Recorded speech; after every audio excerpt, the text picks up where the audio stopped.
على سيد المرسلين. Salutations upon Rasulullah sallallahu alayhi wa sallam. Say sallallahu alayhi wa sallam. سيدنا محمد وبارك وسلم. سبحانك لا علم لنا إلا ما علمتنا إنك أنت علمنا ما ينفعنا وانفعنا بما علمتنا وزدنا علما. رب اشرح لي صدري ويسر لي أمري واحلل عقدة من لساني يفقه قولي. اللهم إنا نسألك الإخلاص في القول والعمل والنية. Ya Allah, we ask you for sincerity in all our actions, intentions and statements. Assalamu alaikum wa rahmatullah. Again, we're going to learn, inshallah, some new manners today. Make the niyyah, make the intention to learn the deen, to learn the akhlaq of Rasulullah sallallahu alaihi wasallam. Every Monday we learn akhlaq. We learn sunnahs. So today is the day of learning the sunnah. Make the niyyah. I want to learn the sunnah. I want to practice the sunnah. I want to teach the sunnah. Whatever you learn, also you talk to your family, to your children, and try to teach, inshallah. Today we're learning some of the sunnahs and the etiquettes concerning walking in the roads or in the streets. Our deen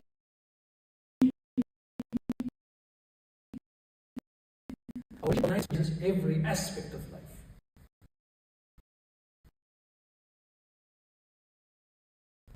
I told you before, we're going to learn certain etiquettes about people, how to put the dishes on the table, how to be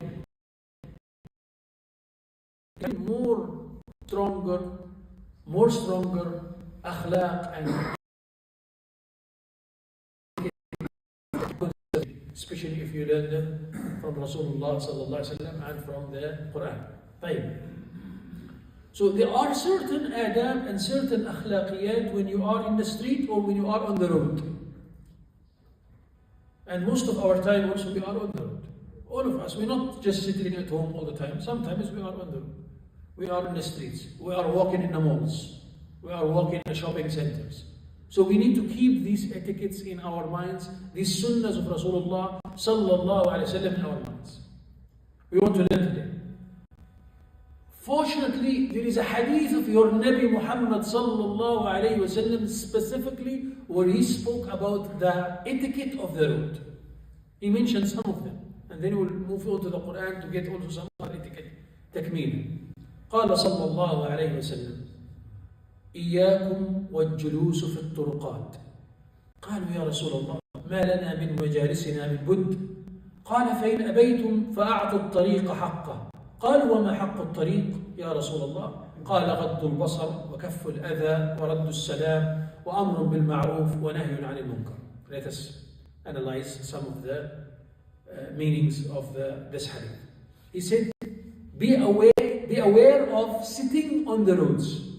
Like refrain from sitting on the road. Don't sit on the road. Or don't sit there. So some people sometimes men, more specifically men, they sit in a certain cafe on the road. Or they have certain majlis. In the past, used to have certain gathering where they sit on the road. Put certain chairs and sit on the road, observing who's going and who's coming, etc. on the roads. It's still up till today in some places. And people got the cafes from there. The idea of having a cafe on the road or in the street from this idea in the past where people used to sit by the roads. So the Prophet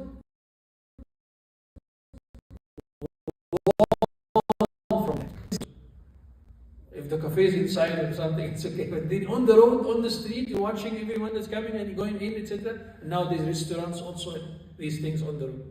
So the Prophet said, refrain from that. So the Sahaba said, Ya Rasulullah, ma lana min majalisina budyan. It's hard to us because we gather there. These are the only places where we sit. There's no other places, Ya Rasulullah. So he is encouraged, but it's not haram. It's not haram. There is a way. So they said, this is our places where we sit on the road, we talk to each other, we meet each other there, etc.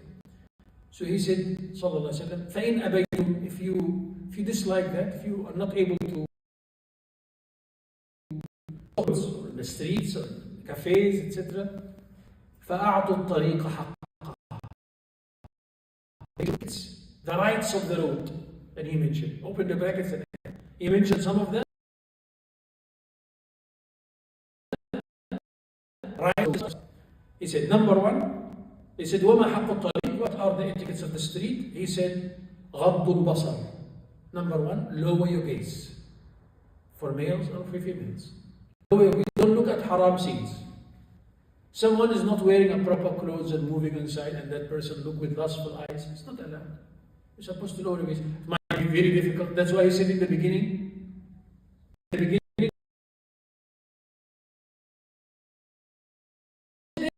sisters are going up and down, and some of them might not be dressing appropriate clothes or a hijab, especially in a non-Muslim country. Then you're sitting there and you're watching whoever comes and goes.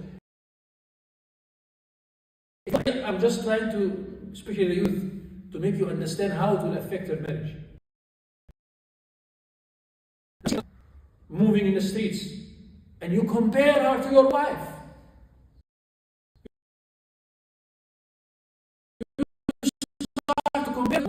This one is like that. You compare, you start to be discomfortable with your wife. You start to lose your wife. Why you see different ones every day? Likewise, obviously, no, we're not talking about the road as the only window. There are many windows, such as the phone. So some husbands, they are obsessed with the phones. They keep on scrolling up and down and watching haram. And this is also affects the relationship. It affects the marriage. Why? Because you see different sisters all the time, and then you're comparing them to your wife.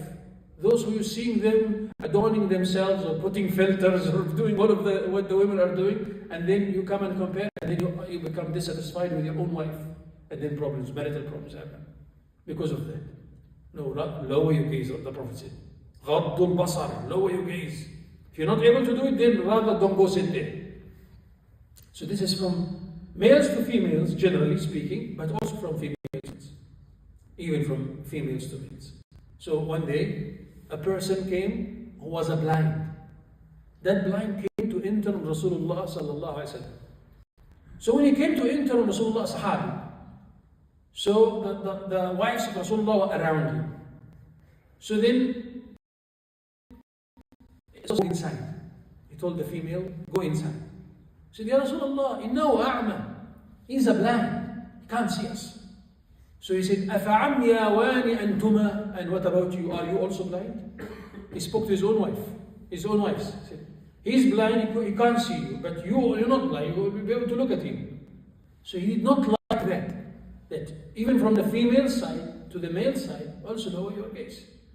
Don't look with lust, especially lustful look is necessary looks where you're dealing, you're talking, obviously in an appropriate way. There is no khudu' bil qawl, then this is okay. Understand? Right, moving on. So he said, the first one is Ghaddul basar, keep it in mind. Ghaddul basar, very important, take notes here for Allah. Number two, wa kafful adha. What's kafful adha? From the rights of the road is to stop any evil. If there is any evil that happens on the road, or any hurt, any harm to anyone or to anything, you need to stop it. That's part of your duties when you are in the street. Examples, to give you examples. You're sitting in the street and someone is attacking another person there. A strong person is attacking another. You have to stand up and say, stop, what are you doing? No, this is not allowed. Some males are hijacking a female. You have to stand up for that person. Kafful adha, you stop it. Why? It's Zeenatul Muslim. How can you just attack her like that and I will just watch from far? Someone is taking the hijab of a sister.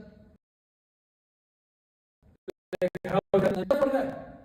That's haqqul tariq. You have to stand up for it. When you tell you it's not your business, no, it is my business.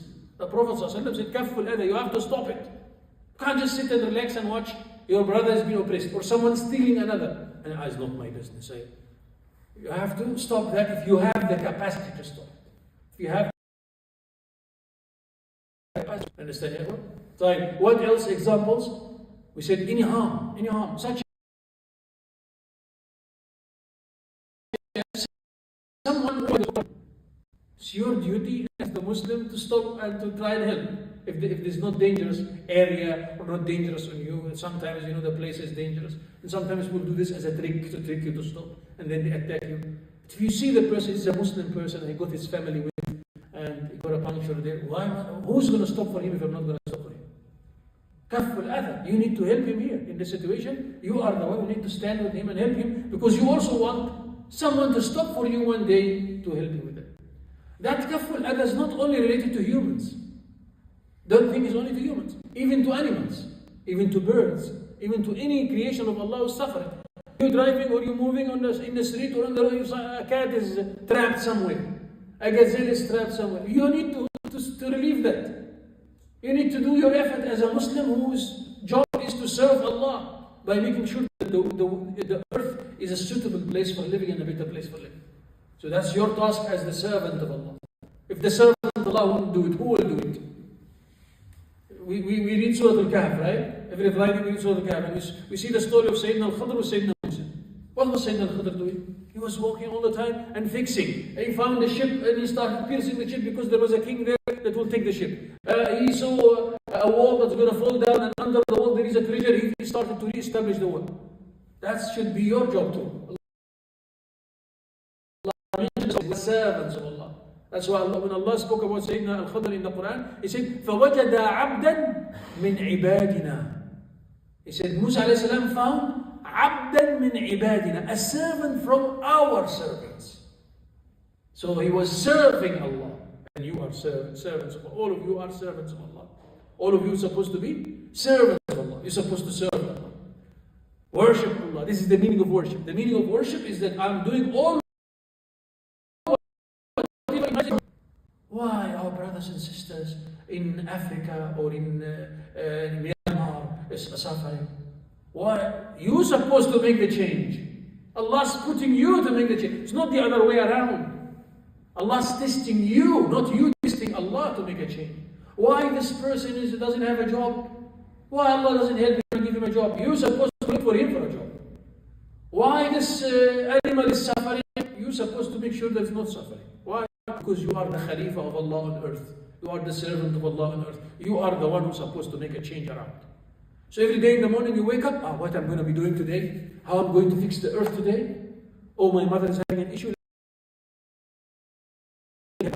My house, something needs to be fixed here, I'll fix it. This bird is thirsty, I'm going to... You're doing something for Allah, to serve Allah. That's part of worship. That's part of ibadah. Ibadah is only tahajjud. Ibadah is only Quran. Ibadah is only zakah. Ibadah is only Ramadan and Hajj. This is a very small, tiny part of ibadah. The major part of ibadah is what you do outside. The major part of ibadah is how you change the munkar, how you invite people to good, how to live as a servant of Allah. This one. Wherever you go, you must be blessed.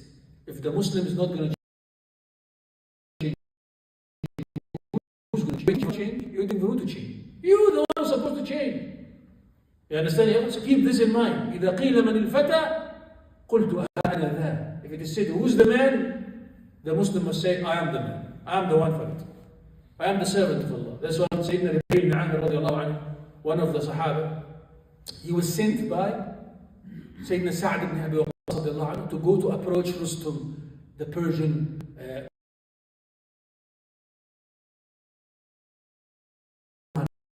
wanted to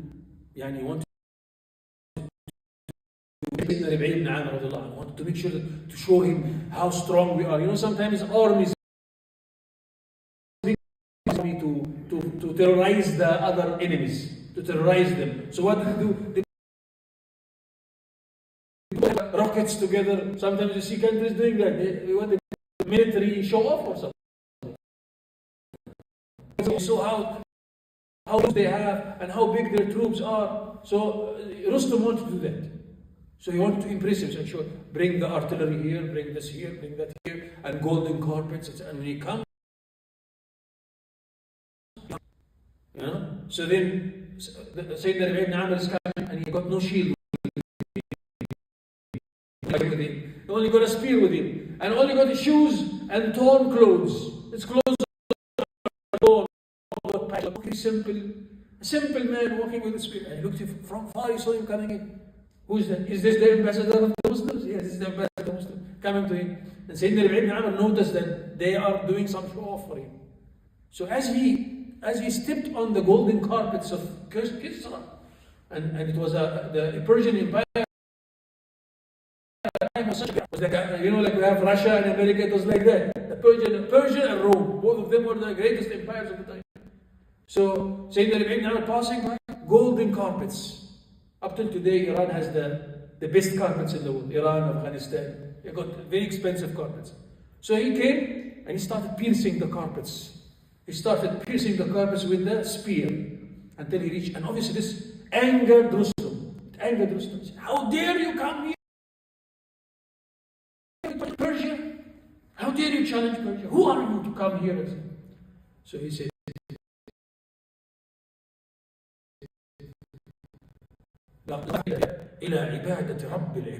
we are the people who Allah brought us. Allah made us to take people out of the worship of people to the worship of the Lord of people. And from the injustice of the rulers of today to the justice of Islam. You're so strong. The Muslim is that one. Was not shy of and hiding to make a change. Was not afraid to say a word of haqq in the faces of the tyrants. We want this Muslim who have izzah, male or female. We want this Muslim who have honor, the glory of the Muslim, the honor of the Muslim. لا تخف إنك أنت الأعلى. Don't panic, you have the upper hand. You have Allah. When you stand for Allah, Allah gives you support. إن تنصروا الله, for sure Allah is going to support you. If you stand for Allah, you will find Allah is giving you strength. So, kafful adha, any adha, don't be afraid. I'll give you this example so that you understand. Kafful adha. We said غض البصر, lowering the gaze. Number 2, kafful adha. Number 3, raddu salam. Raddu salam means greet. People greet you, you greet back. You're walking on the road, you need to greet people. على من عرفت ومن لم تعرف. Those who you know, those who you don't know. We're supposed to greet people. You enter a place there, greet people. You enter into a shop, greet people. Says, when you say Assalamu alaikum to someone, do you get hasanat or not? You get hasanat. How many? Who knows? How many hasanat you get when you say Assalamu alaikum? 10 hasanat. Excellent. If you greet someone, you say Assalamu alaikum only, you get 10 hasanat. If you say Assalamu alaikum wa rahmatullah, you get 20 hasanat. If you say Assalamu alaikum wa rahmatullahi wa barakatuh, you get 30 hasanat.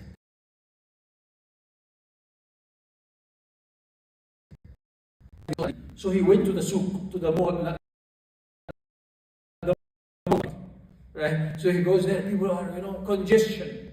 And he started greeting the whole souk. So he came, he took the whole souk up and he returned back. And he bought nothing. Dear companion of Rasulullah, Ya Sahib Rasulullah, you went anything. He said, no, you didn't see, I read so much of thawab. Can you count how many people I greeted? And they greeted me back. Rasulullah said, when you say, Assalamu alaikum wa rahmatullahi wa barakatuh, 300. If I greeted 100 persons, we're talking about a large number of hasanat just from greeting. Unfortunately today, some people, they are arrogant to greet. Have you been arrogant to respond to the greeting? Say Assalamu alaikum, loud and clear in the faces. They look elsewhere. They don't greet. This is haram. It's not allowed in Islam. Rasulullah used to greet even the children. Even the children. You meet children, you greet the children. Assalamu alaikum wa rahmatullah. What if you didn't find anybody there and you enter a place and you didn't find anybody there? Still greet. فَسَلِّمُوا عَلَىٰ أَنفُسِكُمْ. Greet yourself. Why? Because the malaika will respond back. Malaika will say, وَعَلَيْكُمُ السَّلَامُ وَرَحْمَةُ اللَّهِ وَبَرَكَاتُهُ. Understand, ever? Keep this in mind. To greet people and to greet wherever you go. وَرَدُّ السَّلَامُ وَأَمْرٌ بِالْمَعْرُوفِ وَنَهْيٌ عَنِ الْمُنْكَرِ. Enjoining good, discouraging evil. Kaful adha is part of that. Enjoining good, discouraging evil. Nasiha, advise, someone needs some help. Stand for that. طيب. Part of the adab of the not to cut trees that doesn't belong to you, without a valid reason.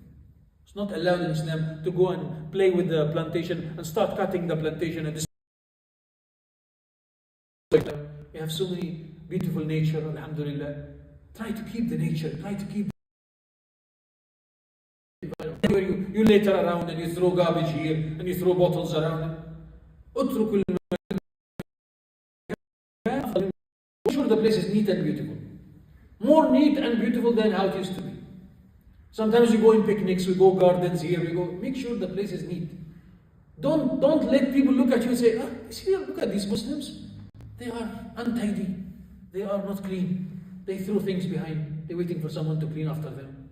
Make sure that you are a very good example of a Muslim. And teach your family and teach your children that wherever you go, keep the place clean. Some people, they go by the ocean there, or by the sea point, etc. They take the plastic or and throw it into the ocean. What are you doing? That's not right here. This kills the fish actually. Causes lots of damage to the water. Make sure that this قال صلى الله عليه وسلم من قطع شجرة في فلاة يصل والبهائم عبثا وظلما بغير حق له فيها صوب الله رأسه. That people are using for shade, animals are using for eating from it, birds using it, etc. You go cut it. You don't know how many creations of Allah are benefiting from this tree. And you go cut it for no valid reason, Allah will put him in Jahannam because of that. Just because of cutting a tree. Can you imagine everyone? And vice versa. He said, إِذَا قَامَتِ الْقِيَامَةِ وَفِي يَدِ أَحَدِكُمْ فَسِيلَةً فَلْيَغْرِسْهَا. He said, if it is Qiyamah, if you saw that Qiyamah starting, and in your hand there is a plant, plant it still. Why plant it when the Qiyamah? Everything will be destroyed. He said, right until the last minute of your life, be productive. Till the last minute of your life, try to reap thawab. Try to reap hasanat. You plant it, you take hasanat. It doesn't matter if it's going to live or not. It doesn't matter. Any tree you plant, any seed you put, you get hasanat because of it. He said, sallallahu alaihi wasallam, anyone who plant any plant, listen to this, anyone who plant any plant, anyone who put any seed, whoever eats from it, including insects, birds, animals, humans, even what is stolen from it. When someone stole from it, let's say you planted a berry tree or apple tree or whatever. Whoever is going to eat from it and whoever is going to steal from it is going to be hasanat. You get hasanat for that. I know some people who take this as a khabira with Allah. They take this as some good deed. They go seeds and they go there and they plant around. They plant the environment. Their hands are green. Metaphorically, they are so productive people. They love to spread prosperity wherever they go. So keep this in mind. Don't cut trees. That's part of the lives of the road. Don't damage trees. Rather, make the environment more beautiful. طيب, what else? Let's move on. Another adab.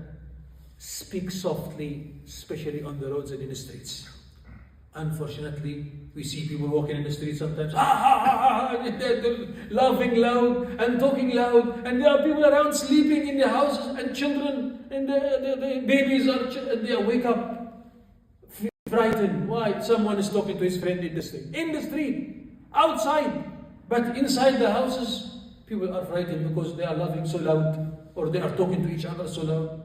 And sometimes this culture spreading in certain communities, and this is not allowed to. Certain communities find them speak very loud. Talk nicely. Inna ankara al-aswati la sawt al-hamir.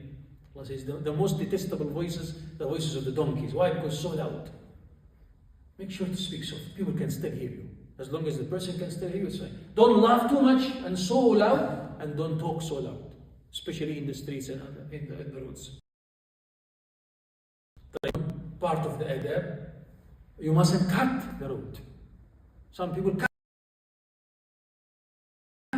the road. Whether they are just putting stuff on the road and selling, and so they're breaking the road, let me go sell there. But you're not realizing that when you go sell in a place where it's not appropriate for you to sell, you are actually cutting the road of the people who want to pass. You understand, everyone? That's not allowed in Islam.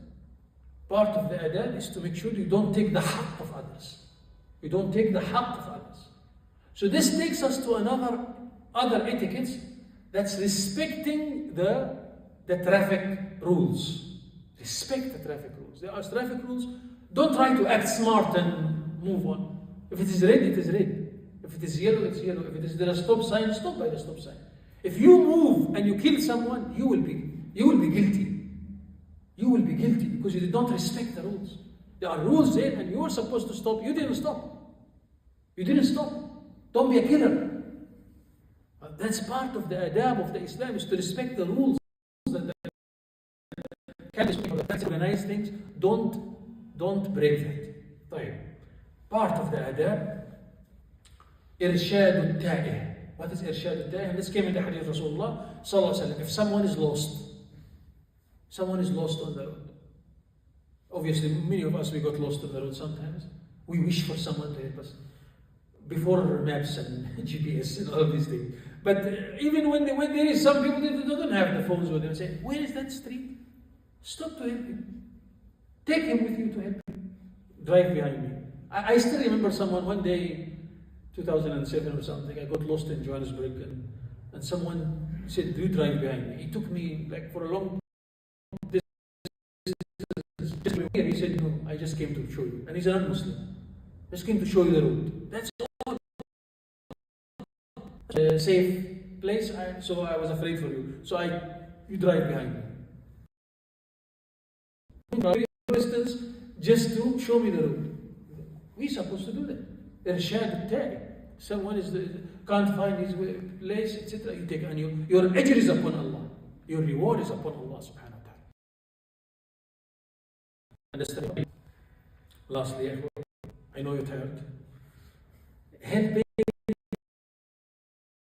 in the roads. Sometimes you find someone coming and truly you can see that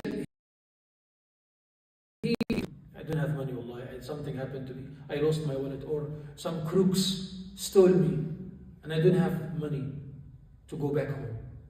Can you just pay for the ticket? I don't want the money. I want you to pay for the ticket. If you're doubting me, pay for the ticket. You go pay for the ticket. Well, no problem. He's a miskin. In this situation, he's a muhtaj. He's in need of someone to help. Go pay for the ticket. Help him and count this upon Allah. صنائع المعروف تقي مصارع السوء. The narration says that doing this ma'roof to people protects you from dying inappropriate death. Dying because of an accident. You find someone who's in need and you give him some food. Someone is laying down on the road and is very tired. You can see he's very tired. He's not asking, he's not begging, but on the road, he's poor. And maybe he's a beggar, but he's very tired and hungry. Maybe for 2-3 days he's not eating. And you go to him and you ask, are you okay? Do you need food? Yes, I need food. All right, come with me. You go buy for him a sandwich. Or give him some food. This is Sanaa al-Ma'ruf. That's what you're supposed to do. If we're not going to take care of those homeless people, who's going to take care of them? If we're not going to give them some food, some shelter, some blanket, something, who's going to take care of them? If the Ummah of Muhammad ﷺ, the Ummah of Zakah, the Ummah of charity doesn't give, who's going to give? Keep this in mind. Keep these etiquettes and adab in mind, ikhwan. And why are you doing them? You're doing them to get closer to Allah. Why are you doing them? Why are you practicing way to Allah? Maybe this thing, the small thing that you do, Allah forgive your major sins because of it. Like who? Like that man or that person who committed haram in his life, and that haram was basically the job of the person. I don't want to mention what haram it is. Basically adultery. And that person was walking on the road, and he found a thirsty dog. And he was thirsty, and the dog was thirsty, but there was a water well there, and the dog couldn't get into the water well because the water was very deep. You know the story. The man took off his shoes. Some narrations said a man, some narrations said a woman. And it could be both at the same time. Many times we see dogs on the road, thirsty, right? So for both, no problem. One day it was a woman, one day it was a man. She took the shoes off. She went down to the well. She filled it with water. She came up. She gave the water to the dog. But the dog still not quenched. She a second time, a second round. Up and down, she kept on doing that until she quenched the thirst of the dog. فَاطَّلَعَ اللَّهُ عَلَيْهَا فَغَفَرَ لَهَا. And he says, Allah Azza wa Jal forgave the major sins of this woman just because of giving water to a thirsty dog. Can you imagine what can happen when you help a thirsty human being? A thirsty bird. Sometimes some brothers, mashallah, in summer times they may put some water into a certain jug or something and they put it for the pigeons or for the birds. Some people, they get the loaf of bread and they give it to the birds. Why not? في كل ذات كبد رطبة صدقة. In every thirsty or hungry creation of Allah subhanahu wa ta'ala, there is and try to do a lot of things. And don't mention it. It's between you. The small thing that you could think about, maybe all your salah is not going to be accepted. Maybe all the zakah is not accepted. All of that is not accepted. What you give to the poor person, that you give it out of sincerity for the sake of Allah subhanahu wa ta'ala. I'm ending with this, a short story. So one of the Salihin in the past, he lost his money. He lost all his money. You like story? I'm ending with a story. Okay? So he lost his money. So he became very poor, to the extent that he had only the house, but he got children. And for 3 days passed, the children didn't eat anything. So he thought of selling the house. So he went to the souk. He found a pious person. He said, you know what? That's my situation. I was a businessman. I lost my money. I lost everything. And I wanted to buy my house. I got nothing to feed my children. For 3 days they are hungry. So that businessman sympathized with him. He said, you know, I know you and I know your business. I know your tijara. How about you take this food first for your family until we think of a way for you. We think of how to help you. Just take this food, this loaf of bread. Tomorrow we will think of something for you instead of selling the house. So he said, okay. He took the loaf of bread and ran towards his house. When he was on the road, a homeless sister or a child in the side of a road, حق الطريق, and they were crying. He sympathized with her. He said, what's wrong, my sister? She said, Wallahi, my daughter is so hungry. For a long time, she's a baby, she didn't eat. And I'm also hungry, and we didn't eat. He said, I saw that they are more suffering than my children. They were like, if I didn't give them the food, you're going to die.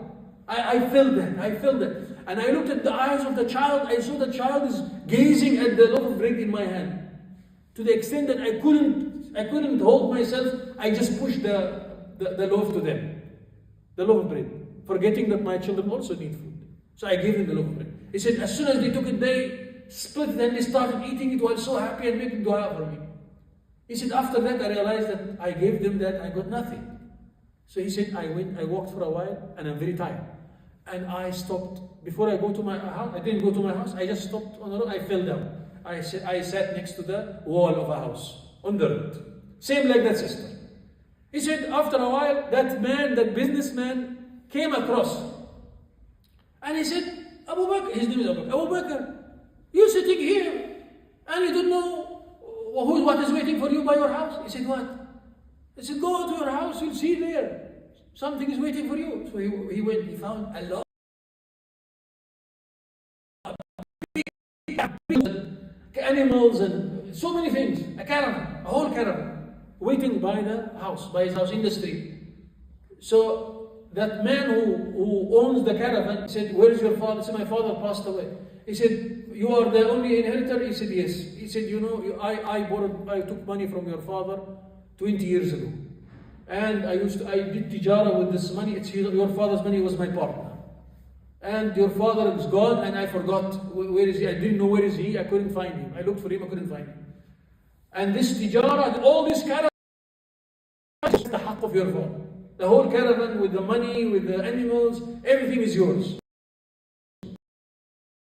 Situation, I took it and I said Alhamdulillah, and my situation started to change. And I said,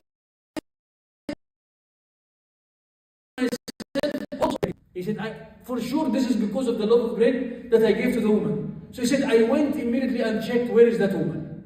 I went to find that woman and her child. And I found her. He said, when I found her, I said to her, sister, you are the reason of everything that I'm having now. For you is a house. I buy for you a house. He bought for her a house. And a salary every month. Every month I'm going to give you money. That's your money. Because when I gave you, alhamdulillah, Allah Azza wa Jal honored me. So he said he made for her rizq every month. And he said, I started doing trade again. And my business became very prosperous. To the extent that I used to give every month 1,000 dinar. Dinar is a golden coin. Dirham is a silver coin. So the dinar is more expensive. He said, I give every day 1,000 golden coins, sadaqah. How big is it tijara then? So big tijara, so big business. He said, I started giving everywhere sadaqah, and spending on students of knowledge, and spending here, and my money is increasing. He said, so one day I said to myself, for sure I guarantee Jannah. And I give sadaqah, so much of sadaqah, I guarantee Jannah. For sure